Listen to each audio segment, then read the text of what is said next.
কথা সরকার আবার চলে আসলাম আরেকটি ইম্পর্টেন্স টিপস নিয়ে।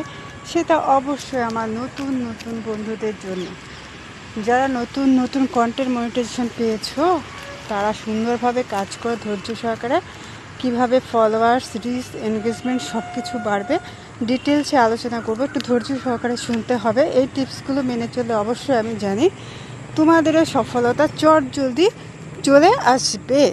তাই বলছি, আমার পেজটা একটু ফলো করে দেখো, আর পারলে একটু লাইক, কমেন্টস আর নতুন নতুন বন্ধুদের একটু শেয়ার করে দিও, সবারই দেখার সুযোগ করে দিও।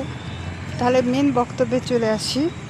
মেনই হচ্ছে একটা পেজ বা প্রোফাইল গ্রো করার মূল মন্ত্র হচ্ছে তোমার পরিবারটা কতটা বড় হলো তার উপর কখনোই ডিপেন্ড করে না।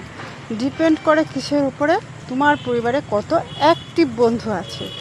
যত বেশি অ্যাক্টিভ বন্ধু থাকবে তত বেশি তোমার পরিবারে রিচ, এনগেজমেন্ট বলো, ভিউ বলো, সব কিছুই তোমরা অ্যাচিভ করতে পারবে। আর তার জন্য কি করতে হবে? তোমরা যখন একটা লাইভে জয়েন করছো, সেখানে দেখবে সবচেয়ে অ্যাক্টিভ বন্ধুদের মেলা, অর্থাৎ হাট বসে। সেখান থেকে অ্যাক্টিভ বন্ধুদের সঙ্গে বন্ধুত্ব করতে হবে। আর সেখানে আরও অনেক ব্যাপার আছে, যেটা হচ্ছে ফুলবাগানের মালিকদের সাথেও তোমাদের বন্ধুত্ব হয়ে যাবে। তাদেরকেও তোমাদের ভালোবাসা দিতে হবে। সেটা তোমাদের উইকলি চ্যালেঞ্জ পূরণ হতে সাহায্য করবে অবশ্যই। আর নতুন বন্ধুরা, আরেকটি কথা মনে রাখতে হবে যে কখনোই কাউকে হিংসে করা যাবে না। টাইমলাইনে আসা প্রত্যেকটা ভিডিও মনোযোগ সহকারে শুনতে হবে। সেখান থেকে তোমরা দুটি ভালো জিনিস পাবে। একটা হচ্ছে পুরোটা যদি মন দিয়ে শোনো, সেখান থেকে একটা ধারণা নিয়ে তুমিও সুন্দর করে একটা কন্টেন্ট বানাতে পারবে। ফর ইউতে চলা ভিডিওগুলো বিশেষ করে দেখতে হবে। সেখান থেকে নিয়ে নিজের মতো করে একটা সুন্দর করে ভিডিও আপলোড করবে, দেখবে একটা সুন্দর কন্টেন্ট তৈরি হয়ে যাচ্ছে। তারপরে হচ্ছে তোমার পরিবারে যারা টপ ফ্যান আছে, তুমি কারো ভিডিও দেখছো, সেখানে প্রতিনিয়ত কমেন্ট করে যাবে, ভালোবাসা দিয়ে যাবে, দেখবে একটা সময় তুমিও তার টপ ফ্যান হয়ে যাচ্ছ। টপ ফ্যান হলে আর অন্য পরিবারের সদস্যরা কিন্তু সবসময় টপ ফ্যান, ফুলবাগানের মালিক এদেরকেই টার্গেট রাখে, এদেরকে বন্ধুত্ব করতে চায়। তাহলে তুমিও তাদের বন্ধু হতে পারবে। এভাবে তোমার সার্কেলটা বড় হবে। তারপর তুমি কারো হয়তো ভিডিও দেখছো, হয়তো আমার এই ভিডিওটার মধ্যে লাইক, কমেন্টস করবে, তখন তোমার সঙ্গে আরও বন্ধুরা যুক্ত হয়ে যাবে।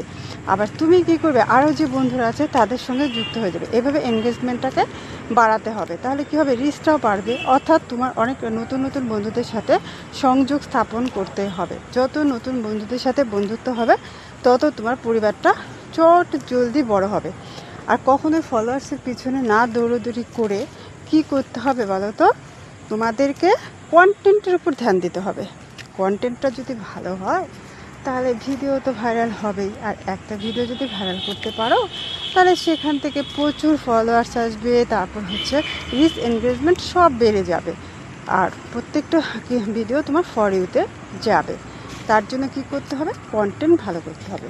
মেন মজবুত কাজটাই হচ্ছে আমাদের কন্টেন্টের উপর যত বেশি ধ্যান দেবে, তত বেশি সফলতার দ্বারগড়ে পৌঁছে যাবে। আর কন্টেন্ট মনিটাইজেশন পেয়েছো বলে একদম আনন্দে আত্মহারা হয়ে শুধু নিজের ভিডিওগুলো নিয়ে ব্যস্ত থেকো না। অন্য পেজ বা প্রোফাইলেও অন্যদের ভিডিওতে একটু টাইম দিতে হবে। সেখানে একটু দেখতে হবে মনোযোগ সহকারে। দেখতে পরে কিন্তু তারাও অটোমেটিকলি সেখানে লাইক, কমেন্টস করলে তোমরা যাদের সাথে করছো, তাদের সাথে যাদের যাদের সংযোগ আছে, প্রত্যেকে তোমার পরিবারে চলে আসবে। এভাবে তোমার পরিবারটা বড় হবে, রিচ, এনগেজমেন্ট সব কিছু বেড়ে যাবে, ভালোবাসা থাকবে প্রত্যেকের জন্য। এই টিপসগুলো অবশ্যই মেনে চলো। কিন্তু মেন টিপসটাই হচ্ছে কাউকে হিংসে করা যাবে না। হিংসেতে হিংসে বাড়ে, ভালোবাসায় ভালোবাসা বাড়ে। তাই প্রত্যেকে শিখে ভালোবাসা দাও। যত বেশি ভালোবাসা দেবে, তত বেশি ভালোবাসা পাবে। ঠিক আছে? আর আমার পরিবারের যে বন্ধুরা আছে, তাদের সাথে যুক্ত হয়ে যাবে। প্রত্যেকে কিন্তু প্রচণ্ড অ্যাক্টিভ বন্ধু এবং প্রচুর ফুলবাগানের মালিক পাবে। সবার সাথে সংযোগ স্থাপন করবে, ভালোবাসা অবশ্যই পাবে আশা করি। এভাবে এগিয়ে চলো, সফলতা অবশ্যই পাবে। সব সময় পাশে আছি, পাশে থাকবো। আমার পাশে সবাই একটু থেকো। Bye, tata.